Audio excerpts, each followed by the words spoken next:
Originally, I was going to title this podcast episode, Mastering the Art of Deep Study, Practices for Personal and Professional Growth. Now, I wanted to take a different approach to this episode of the podcast and maybe the podcast overall. The reality is that I don't know that I have actually mastered the art of deep study. Now, have there been times in my life where I have absolutely experienced a deep state of focus and concentration at levels that have allowed me to pull out, absorb, and extract insights that have radically transformed my life as a result of slowing down and allowing my mind to marinate on the information that I'm currently presented with? The answer is yes. And I would say the results of those seasons of my life have produced incredible resources.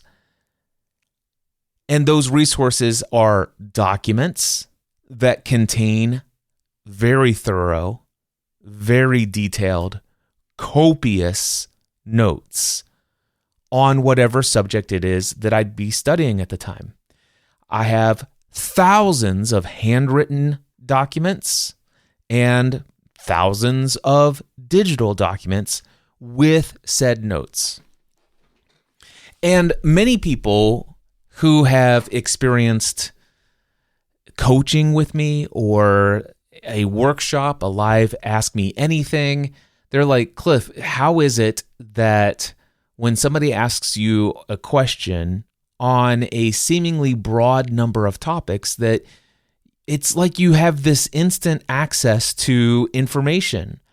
And a lot of it is because of how much time, effort, and energy I've devoted to what I call deep study. Yet, I don't want to give the impression that I've mastered the art of deep study. So instead, what I'm doing with this episode, I want to just title it The Art of Deep Study. And I do think it's an art. And I think that it might be worthy of being in pursuit of a mastery of this art, of this skill. And I believe that deep study and incorporating certain practices that go along with what I consider to be deep study, they could help you to grow personally, professionally, spiritually, any area of your life. I also wanted to take a different approach to this episode. You'll notice there's no intro, no big, huge, fancy catch. What do they call that? The tagline at the front, the hook. I just wanted to come here and share with you the original inspiration for this topic, and then I want to share with you an outline that I created with some thoughts about what I've experienced and some practices that I feel really make up my best experiences with the art of deep study. So the original inspiration for this topic came out of this idea of the fact that I have just purchased a brand new e-ink digital e-reader device. I happen to have a little bit of a fascination about once a year or once every other year. I like to buy a brand new e-reading device. I have had almost every version of the Kindle, except for the Scribe. Haven't had the itch to buy that one. But I've had almost every version of the Kindle, and I moved away from the Kindle platform last year when I went to an Android-based e-tablet from the company Onyx, and I had purchased last year their Onyx Books, Boox, Page device. And that was an incredible experience. And the thing that it allowed me to do is to run the tablet Android version of the Kindle app, which I enjoy the Kindle app on my phone and on my iPad. And it's a very similar app. And the thing that I was looking for that the Kindle would not allow me to do is there are many different books that I could own the Kindle version of. And if I also have the Audible version, the audio narration version of it, then that app would allow me to download the audio version in the Kindle app while listening to the audio version and reading the text on the screen all at the same time. I could do this on my iPhone, I could do it on my iPad, but I could not do it on my e-ink display. And I love and prefer to read things with an e-ink display. There's a lot of less distraction there. It's just a dedicated device that for me, in my mind, the neuroassociation, when I'm holding this device in my hand, it's for one purpose, and it's to read. Now, could I train myself to not be distracted by other devices? Sure. But there's also, I think there's a pleasantness about reading from e-ink as well. Anyway, so last year I bought that. It's a black and white device, much like my Kindle Paperwhite Signature Edition that I had. But it had this extra functionality. And the Android version has a text-to-speech narrator functionality, even if you don't have the Audible version. So there's a lot of benefits to it. There's drawbacks, by the way, to all of these things, but I've really enjoyed my Onyx Books Page e-ink reader this past year. However, for some reason, I decided that I all of a sudden need color. I want a color version of this. And I ended up getting the Onyx Books, Boox, Go Color 7. That's it. It's the Go Color 7 from Onyx Books, Boox. Anyway, I purchased this. It's exactly the same device, only it's running Android 12 instead of Android 11. And it has an color e-ink display instead of a black and white. And I absolutely love it. I did a Train with Cliff audio journal talking about it, behind the scenes podcast over at trainwithcliff.com if you're interested. But anyway, so I got this new e-ink device. And of course, I'm like, wow, okay, I've been reading a lot of books lately. And I am in a brand new year. Just got back from this 3-week personal creative retreat. Read 3 books while I was away. And then I came back and I'm like, okay, now I'm in this morning routine where I'm sitting down and I'm devoting about an hour or two to reading each morning. And then I was thinking, it's like, okay, one of the things that I want to do is I want to create another podcast episode. And I'm wondering, what's the next topic? I think I'll talk about reading. And here is where my mind immediately rushed to. I'm going to talk about why I don't desire to have reading goals like everybody else throws out reading goals.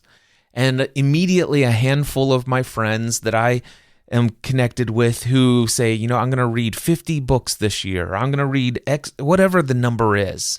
I'm going to read 2 books a month. I'm going to read 2 books a week. It's all over the place, but I'm going to, and then they have this goal and they're like, that's what I want to do.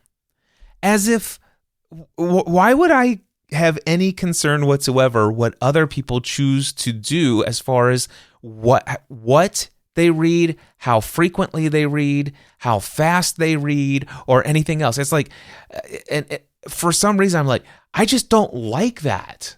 And it's like, who cares? I don't have to like it. I think it's great for them. But then I'm like, okay, but my podcast episode, I'm going to give a lot of great inspiration for why taking 1 or 2, at most maybe 3 books in a single year and making a commitment to go into a deep study, a deep dive of that book. And I'm like, I like that as a topic. And so I started building that out. And then all of a sudden, I'm actually in the midst of a deep dive in several books, as I typically always am. Yet, I'm sitting here engaging in conversations with people every week. I'm working with potential clients. I'm working with current clients, mastermind group members, my peers, all of these conversations. And of course, I do life with a lot of people who are devoted to unceasing personal and professional development. And a day sometimes goes by, but not a week. Never a week goes by without me being exposed to at least one, and sometimes as many as 3 to 5 book recommendations from my clients, my peers, my mentors, all of these people that I'm engaging with. And many of those books are like, wow, that sounds amazing. I would love to dig into that. And so what I'll do is I'll go and buy that book, and I'll buy it in Kindle, I'll buy it in Audible, and sometimes I'll read a little bit here and then I'll listen to a little bit over here, and sometimes I'll do the combination of both. And quite frankly, there's a number of books that in my mind aren't necessarily worthy of the investment of a deep study. That's not to say that those books aren't incredibly valuable, because they are. But is it a book where practically every sentence of every paragraph of every chapter seems to be so dense with nutrients that if I would just take the time to ponder them at length, I would actually experience deeper layers of meaning and application in my life? Quite frankly, there's a number of books that it feels like every chapter is rehashing and re-saying the same exact thing as the previous 3 chapters. And I kind of got the point the first time. Yet, here's another place where this desire to create this as a topic came from. There's a number of times when I will be in a coaching conversation with somebody, whether it's a current client or a potential client, and they are asking me about something that they're struggling with, and it typically has a lot to do with a lot of hurt feelings, a bit of anger, a little bit of frustration as it relates to other people and what they have said, or how it's basically they're upset about how they're being perceived by others and what has been said by somebody else's judgment towards them. And I talk to them about not taking anything personally. And they're like, I'm familiar with the concept, but gosh, quite frankly, I really struggle with that. And I'm like, have you ever read the book, The 4 Agreements? And they're like, oh yeah, I read that a couple years ago. Very good, very awesome book. Wonderful. And let me ask you this. How many times have you read that book? Well, I read it once, and it was great. And I'm like, how have you ever thought about going back and revisiting that? And if I could suggest, would you be interested in an assignment that I could give you that I think might help you experience a little bit on a deeper level what it might mean to actually not take things personally? And they're like, sure. I said, well, go find that book. If it's an audio version, then go get the audio version and re-download it and cue it up to the chapter, Don't Take Anything Personally. If you have the physical version, go get it, dust it off, and open it up to that chapter. Same on the Kindle. Now, here's what I would recommend that you do. You got about 2 weeks to do this. It's a very short book. I mean, the whole audio book, I think, is like 2.5 hours. So it's not a very long book. It's a book most people could read in an afternoon if they wanted to. And yet, I would maybe recommend reading it in an afternoon or a weekend, but only as your first study. Don't necessarily read it, agree with it, and move on. Intellectually, you will understand it, and you may find that there's some level of agreement, and you may think to yourself, wow, if I could apply this, my life might even be radically transformed. And you may even have intentions to be intentional about applying what you've just read.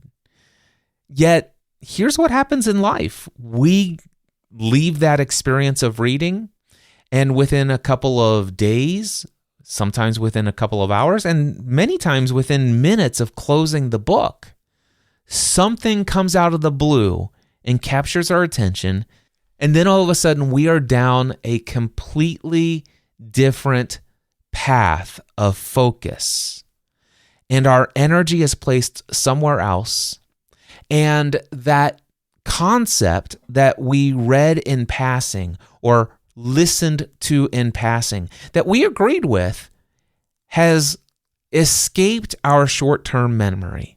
It did not even get logged into our medium-term memory.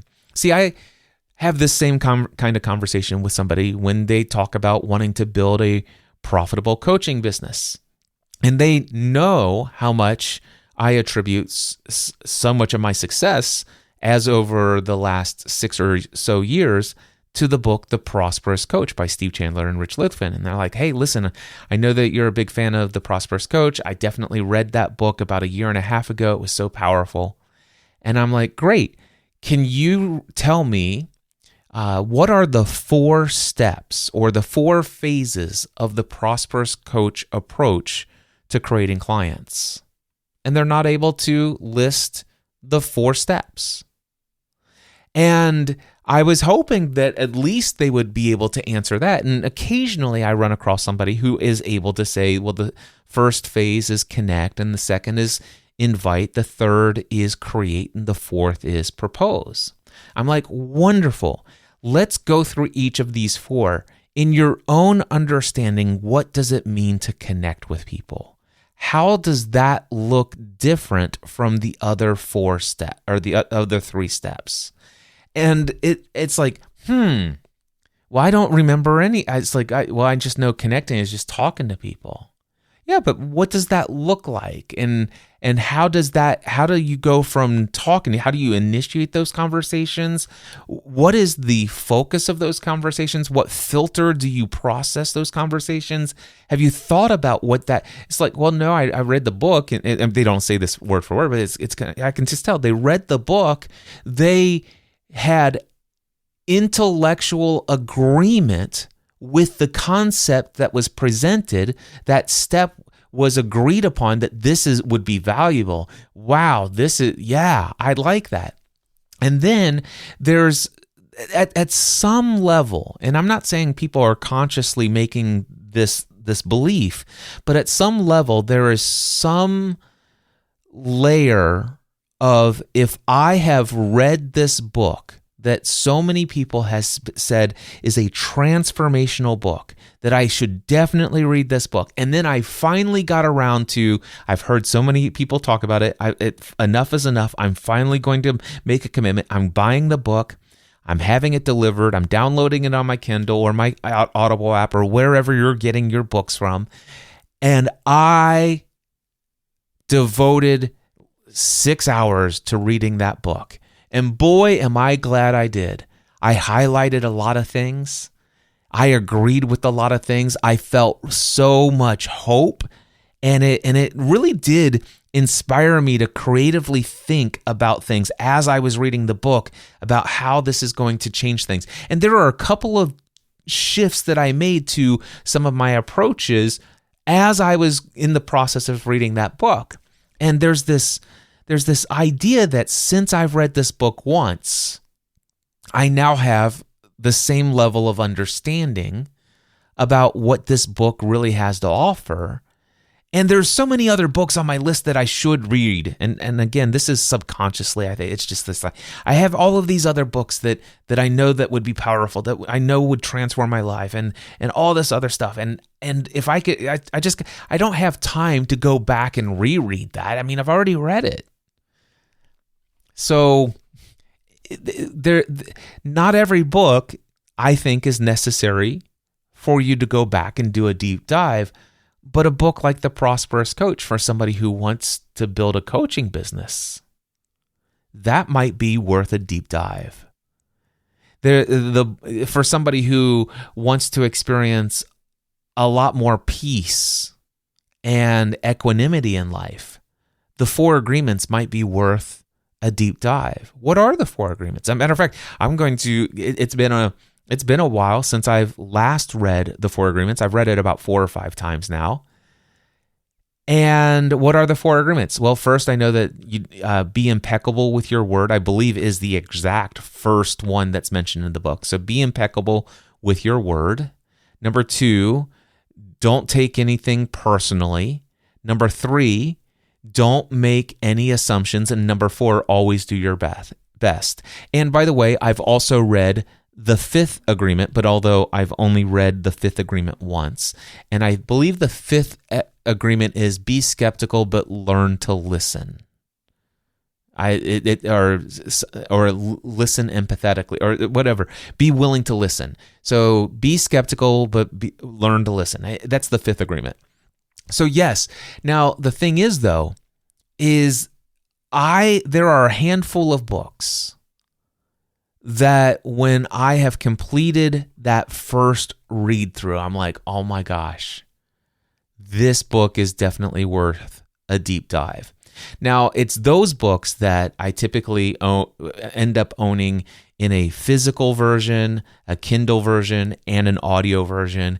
And I practically, at some level, begin to transcribe the whole entire book or large portions of the book in my own words into written documents and or digital typed documents. All right, so I'm going to pull up here and share with you some of the practices that I employ. In fact, I have a list of 8 of them here in front of me. Maybe more will come out of it as I'm going through. But at least I want to share with you the 8 practices that I employ when I have chosen to do a deep study on a book like The 4 Agreements or The Prosperous Coach Method for Creating Clients or Think and Grow Rich or Psycho-Cybernetics.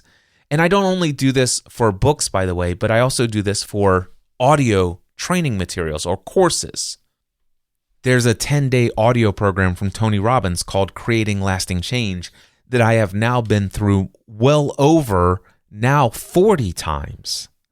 Personal Power 2, it's called a 30-day program, but technically I think it's like 20 some odd days worth of materials if you listen to it once a day every day. And that I've been through over 30 times.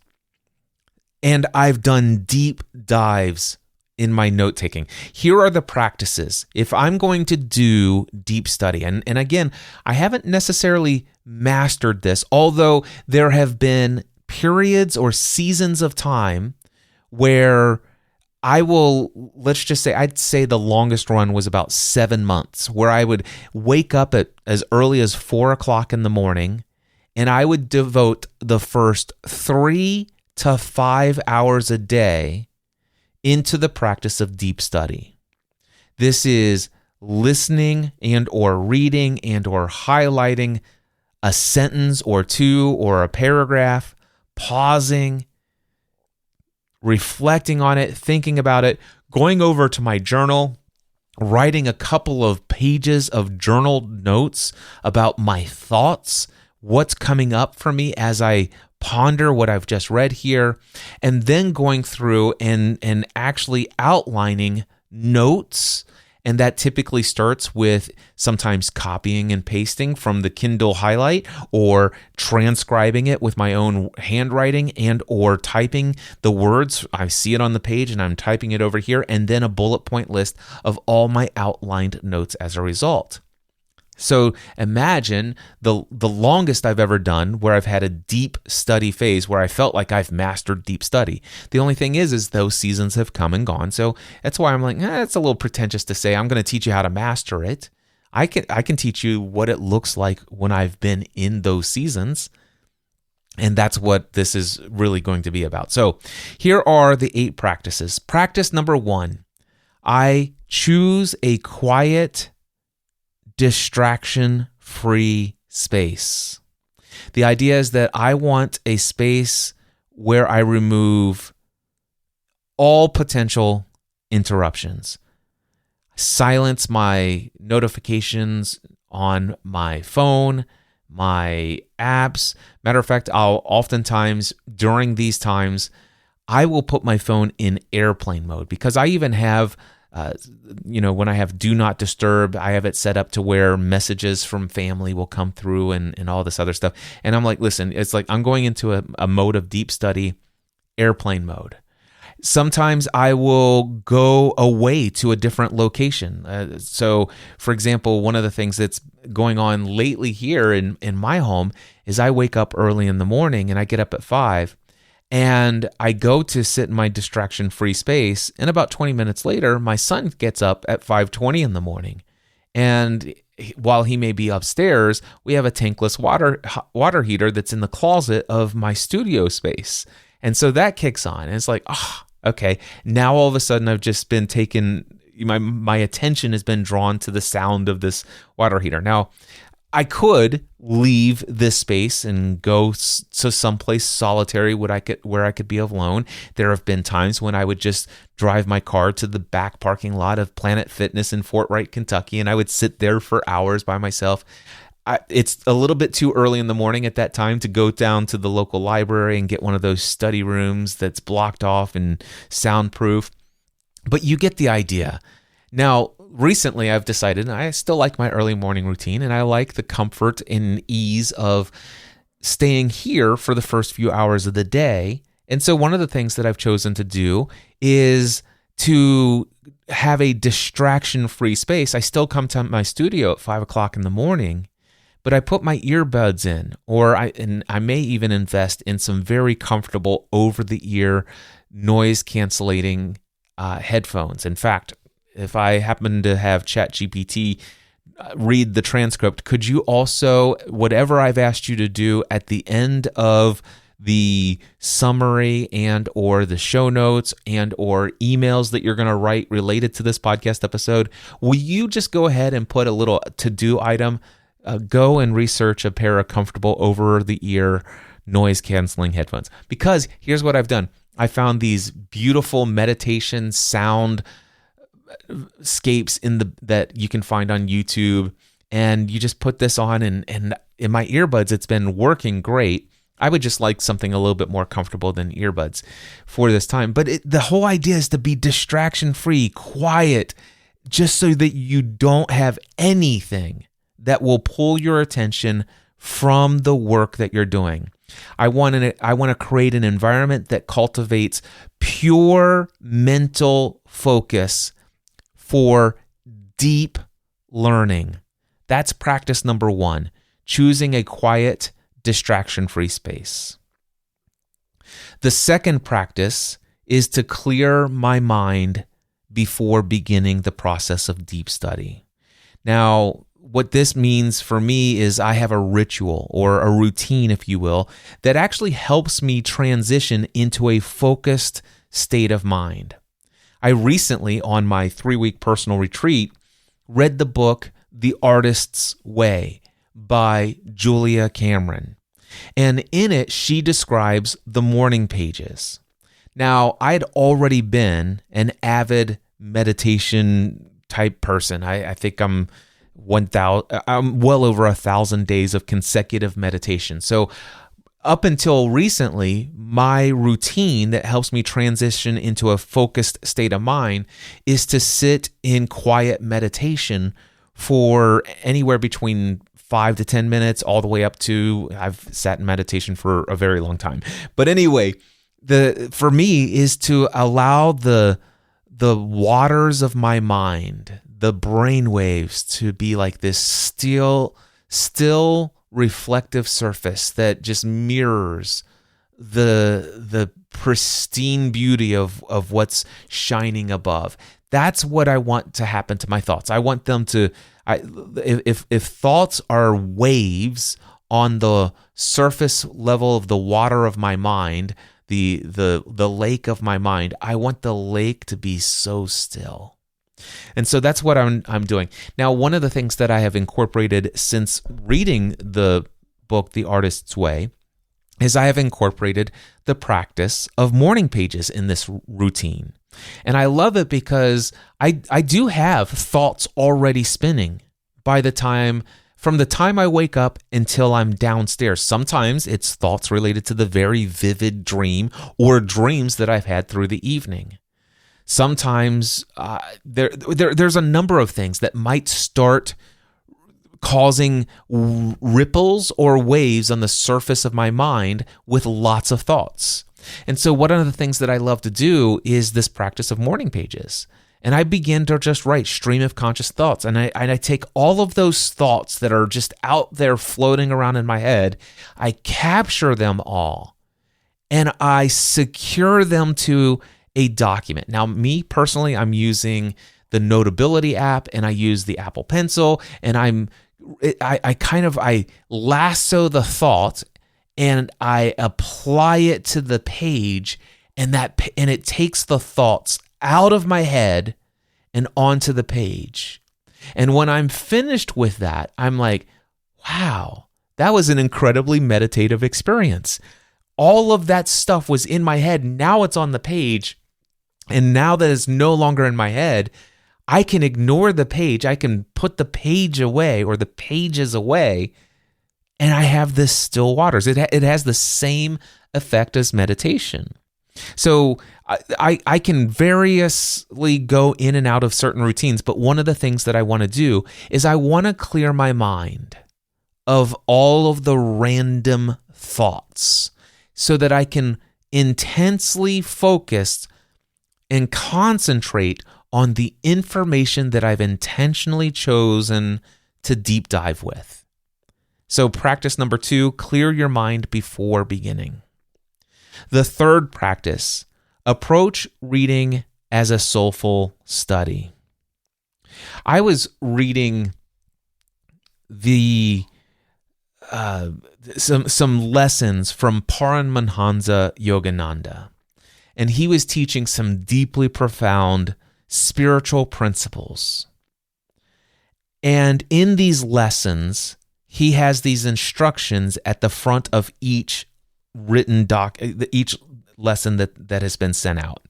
And I want to read to you what those instructions are. And it actually is something that I had practiced all the way back to when I used to sit back for hours and read and meditate on scriptures from the Bible. I would do this already, and I'd already been doing this with so many materials well before I ever came along to the teachings of Yogananda.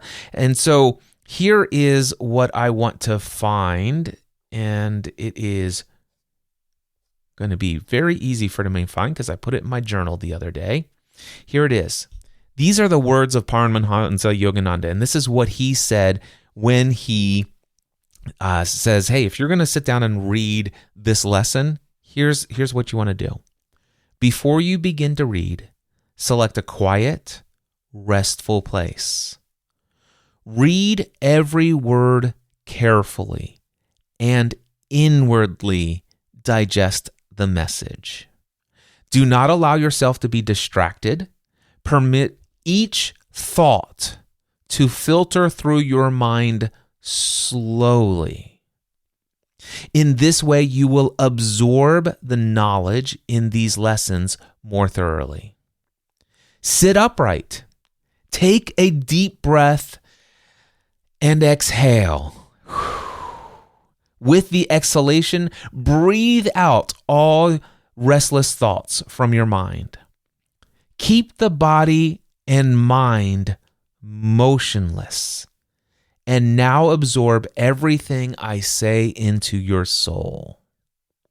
I want you to not only listen with your attention, but to absorb deeply the spirit behind my words.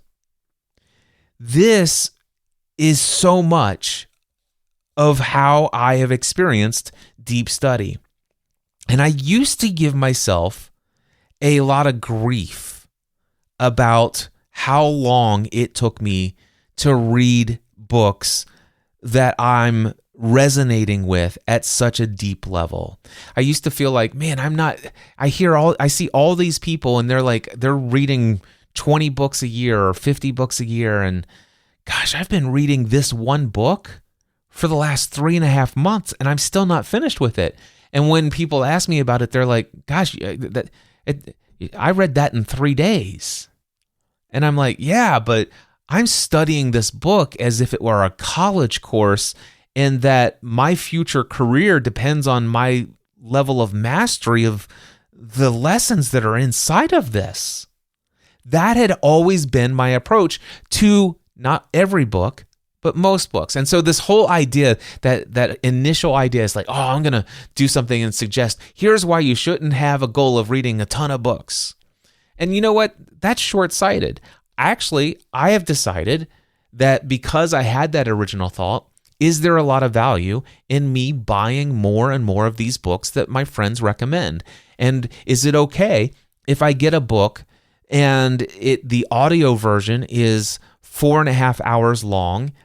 So I buy that book with a credit, I get the Kindle version, and I listen to it at 1.5 speed or 1.7 or 2x speed. And I go through that book and I find it incredibly valuable. And boom, I've just completed an entire book in the last 1 to 2 days. Is that okay? Well, who's to say it's not okay? Not every book, from my perspective, is worthy of a deep study. However, I'm shocked at how many books I think I'm going to do that approach to. And then I realized by the time I'm halfway through the book, or sometimes even just a couple of paragraphs into the book, it's like, oh, this is going to be a deep study. Now, quite frankly, what I desire to do is to go ahead and just read the whole book all the way through as quickly as possible and then come back and do my deep dive. But I haven't even mastered that one, and it's not even a practice that's in my notes here as far as I know. It's a part of practice number 8, which is revisit. We'll get to that. But anyway, practice number 3, approaching reading as a soulful study. This is something that when I approach a book from a soulful study perspective, I may schedule, let's just say I block out just 1 hour to read. Now, let's just think that the average chapter might take about, and I know chapters from books to books are long or short or whatever, but let's just say it takes the average person about 15 minutes to read this one chapter. Well, or the average chapter of this book. The average person takes 15 minutes for the average chapter in this book. Well, you think, I'm going to set aside an hour to read this book because this book I feel is very important for me and I'm loving what I'm learning and being inspired from it. And the idea without deep study is that I'll probably read 3 to 4 chapters with this 1 hour that I have set and devoted to it. But what I found myself doing when I was not even aware that I was doing deep study, but what I became aware of is that, wow, I just read, and it looks like I just highlighted the first paragraph of this chapter. I'm on chapter 3, and I just highlighted the first paragraph. But it's not all one color. Hence, by the way, my desire for multiple color highlights. The first 3 sentences are in yellow highlight. The second the next 2 sentences are highlighted in red, and the remainder and the balance of the one paragraph is highlighted in blue, because that's one paragraph, but 3 profound insights that just blew my mind. And the next thing I know is like, oh my gosh, now I'm pulling out my journal. And I'm either copying and pasting and or transcribing word for word the first highlight, which is just 1/3 of that paragraph.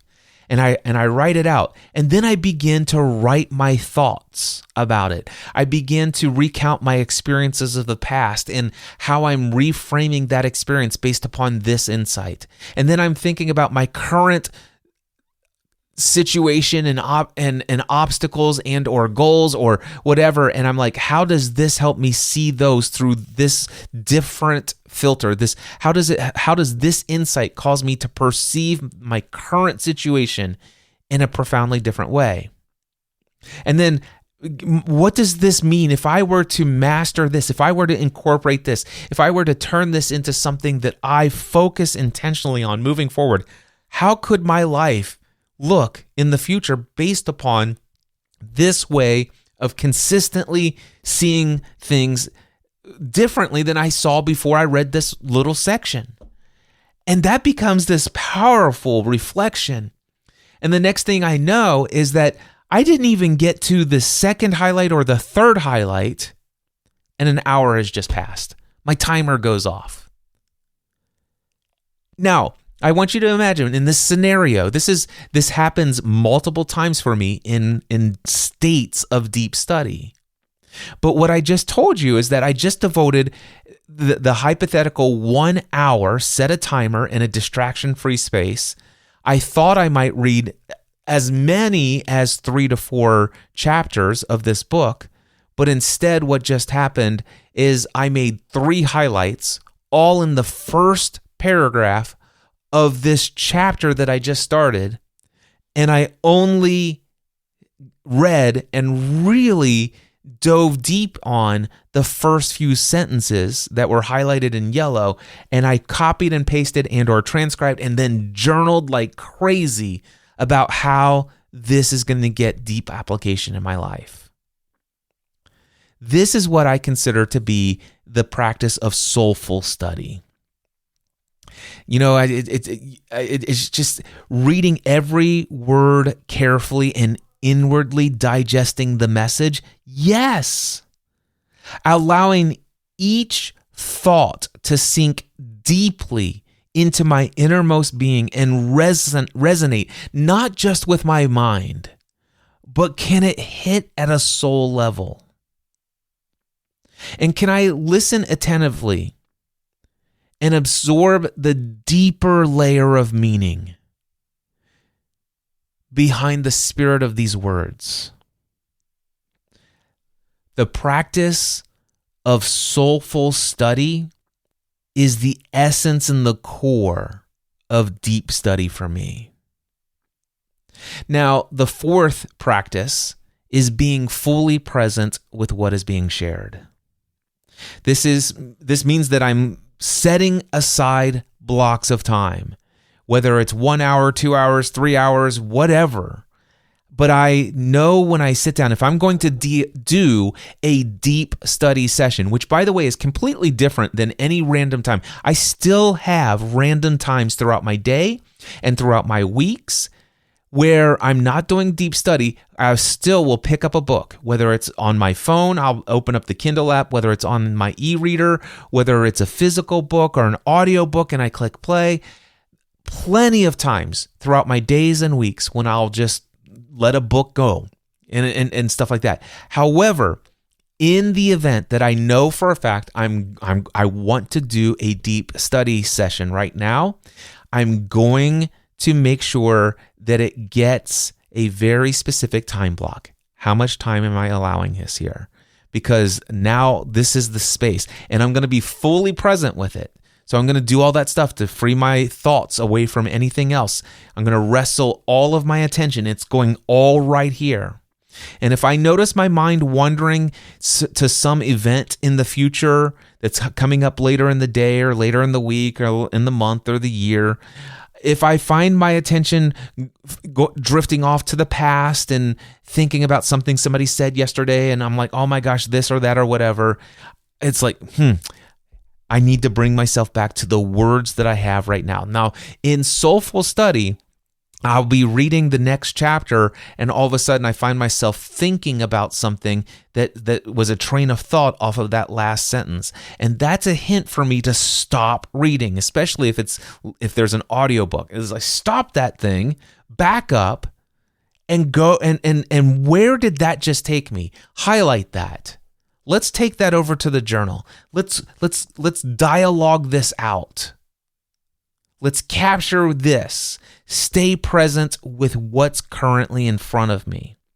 And so I can't go on to the next sentence, or I don't want to go on to the next sentence without fully engaging with what life there is, what spirit underneath what I just experienced has been fleshed out. So I want to stay focused and allow each thought to filter through my mind and deep into the inner part of my innermost being. Of course, this goes without saying, but being present with what is being shared as practice number 4, you want to practice single tasking. You want to avoid that switching between different materials and different apps and, let me go outline my day. And this, by the way, when I say it's like, okay, I haven't necessarily mastered this, because the number of times I'll get pulled out of a deep study state, and then all of a sudden I'm over here adding things to my to-do list, and I'm now reminded that, I need to put that on my calendar as well. Oh my gosh, the calendar says this. Oh, you know what? I'm going to go ahead and put that together. I'm going to send off that email reminder. I'm going to do this. And before I know it, I scheduled to do, let's just say, an hour and a half or 90 minutes for this deep study state, and 47 minutes into it, I'm out.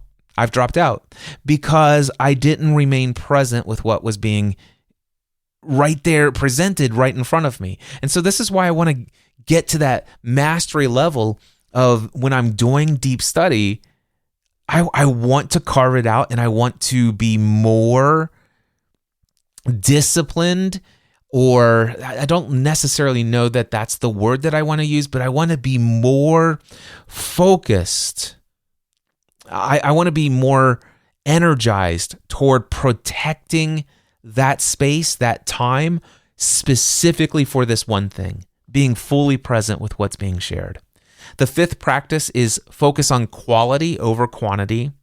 And this, for me, this is why I am never concerned about how many chapters I read, how many whatever. Matter of fact, I don't need to complete a chapter. If I sit down and I get 3 sentences into a chapter, but I've devote that entire 1 hour was solely focused. That was the work. That for me is the deep dive. That is the transformational aspect of what's going on here in the deeper layers of my being, that is going to help me not just intellectually agree with what I've just read, but to actually have it transform my experience of reality. All right. Practice number 6.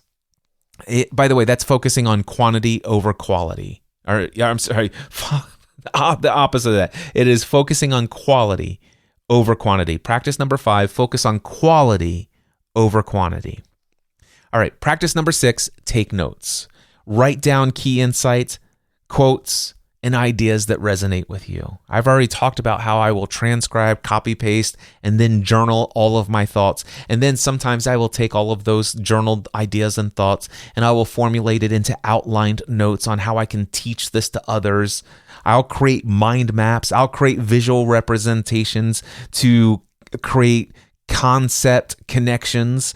I will maintain a dedicated journal, sometimes for a very specific deep dive. I will create some sort of document for my study notes, sometimes multiple of those. I use the heck out of highlighting and annotations to mark passages. I typically, on a deep dive material book, I probably have more highlights than unhighlighted words in the book. It's just the way that it is for me. And the idea isn't that I'm going to go back in and reread and look at all of those highlights to find something. No, it's just that there's something about changing the background color and reviewing it with the original text as it was without a highlight, then with a highlight. It's the repetitiveness of it. And then if I do journal it or take notes on it and transcribe it, copy and paste it, it's just every time it just drives it deeper. And of course, also, I want to summarize the main points in my own words. And I like to create these outlines, these guides. How can I use this as a resource for potential content for podcast episodes, for coaching conversations, workshops that I teach, presentations I give, all of these different places. It's like, man, this is powerful stuff on this topic. And so much of that is driven so deeply inside of me that it's this deep study, all of these things, is the reason why. It's the answer to the question, Cliff, when you're in a Q&A session and people are asking you questions about a broad swath of topics, how is it that you seem to be so fluent with so much wisdom? And it's because I have driven so deeply in these deep dive studies, that wisdom that has been gained. And some of the stuff that these deep dive materials, those were written by people who have taken 20 and 30 years of their study and deep dives and put it into this incredibly dense resource, which I'm now deep diving in. And the number of times, by the way, that I will look at the footnotes where they mention the resource where they pulled that information from, and then I'll go read that book, the entire book, before I go on to the next sentence in the next paragraph to finish that chapter. I will pause in the middle of a paragraph if the footnote halfway through mentions a book, and then I go look at that book and then say, I want to read that book. And then I go read that book and I come back to that footnote and then I read the portion that was just shared and I'm like, I love that. This is deep dive. Is it obsessive compulsive? Maybe at some level. But again, this isn't something that I do for everything. But man, I really love to intentionally choose the materials that I will go and deep dive on. So practice number 6 is take notes. The 7th practice is to implement. There's no better way to learn and master the principles or insights, the strategies, the tools, than to implement those in your life. Taking immediate action on the insights and the knowledge gained. Creating specific action plans based upon what you've learned. Applying these concepts to real-world situations and challenges that you face. Practicing these new skills or techniques regularly to reinforce the understanding of them and how they actually apply to life. And then sharing what I'm learning with others to deepen that grasp even further. So many times I've done all of this deep dive and I've studied this stuff and I've been implementing and I've been experiencing and I'm learning new distinctions. But it's not until somebody asks me, Cliff, what's your biggest breakthrough or insight as it relates to that? And it's when I answer that question that the biggest insights, the biggest things come out. And then taking that and documenting all of that implementation experience and the results that you're getting and add that to your deep dive study notes. Practice number 7, implement. And then the 8th practice for deep dive study is revisiting. For me, this looks like rescheduling regular sessions to come and revisit and reflect and maybe even reread or reconsume the previously studied material. I've been doing this for a number of years with the books Think and Grow Rich, with The Prosperous Coach, with The 4 Agreements, and a very large number of other books. But when I say very large, I mean, to me, I would say maybe 10 or 15 resources. And that's a lot. And quite frankly, where focus goes, energy flows. And when I bring those back, when I revisit them, I begin to see that energy turn into results related to what I desire there. And then I can go in a completely different direction, do a deep dive on something else, and slowly the results of that other stuff has faded a little bit until I come back and revisit it. And so one of the things that I've learned is to schedule regular review sessions. Sometimes it's rereading the entire book or reconsuming the whole piece of content. Sometimes it's reviewing my overall notes. There's a number of different ways that might look, but definitely revisiting the material. And I have come away from my creative personal retreat that I was just on for 3 weeks. And one of the things that I am doing and I'm already creating systems for periodic reviews, like daily reviews, weekly reviews, monthly reviews, quarterly reviews, annual reviews.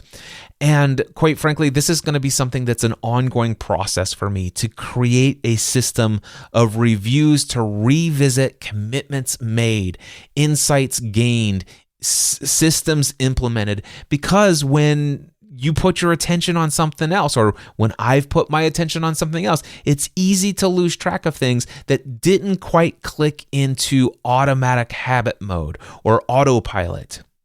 And it's like, let's get back and address that. All right. So those are the things that I've been doing. And one of the most recent one is scheduling regular journal prompts. That's something that I'm working in the process of doing. So yeah, review and organize my notes to regularly reinforce this learning and experience of the insights of the deep dive. So that's what I wanted to share with you today. It's not how to master the art of deep study, because quite frankly, I can't teach you to do something I haven't quite done myself. I'm in the process of mastering this art, learning new distinctions. Whether or not one day I will be a master of deep dive study, I'm not sure. There's a part of me that would love to say, yeah, I've been doing this for years. Every day for years I do this. But I have had seasons. I'm currently in such a season, and I'm enjoying the art of the deep dive. And these practices are what I have defined as what a deep dive means for me.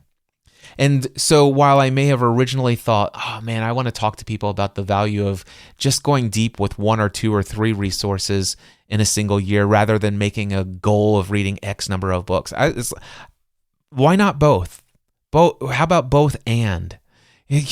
How about go ahead, expose yourself to 10, 20, 30, 50, 100 books with all of the different ways of people's perceiving of the world and topics and ideas and insights and inspirations. Whatever that number is for you, by all means, go after it with all the gusto you possibly have. I just also want to encourage you. When was the last time you did a deep dive? When was the last time you took one of those resources and implemented these 8 practices? By the way, the show notes will have these 8 practices all listed out. I encourage you to go and do a deep dive over the next couple of weeks or months or maybe even years on just 1 or 2 or 3 resources. If you have done this, or if now after listening to this episode you will do this, would you let me know? Email me, cliff@cliffravenscraft.com. Just put deep dive in the subject message or subject line, cliff@cliffravenscraft.com, deep dive in the subject line, and let me know how this resonated with you. If you're going to take action, if you have taken action. And by the way, if you have taken action, tell me, what are the top resources that you've done this level of deep dive study on? And if you are going to make a commitment to doing a deep dive study, what is the number one resource that you plan to do a deep dive on? I'd love to hear from you. cliff@cliffravenscraft.com. Until next time, I encourage you to take everything you do to the next level. Mindset and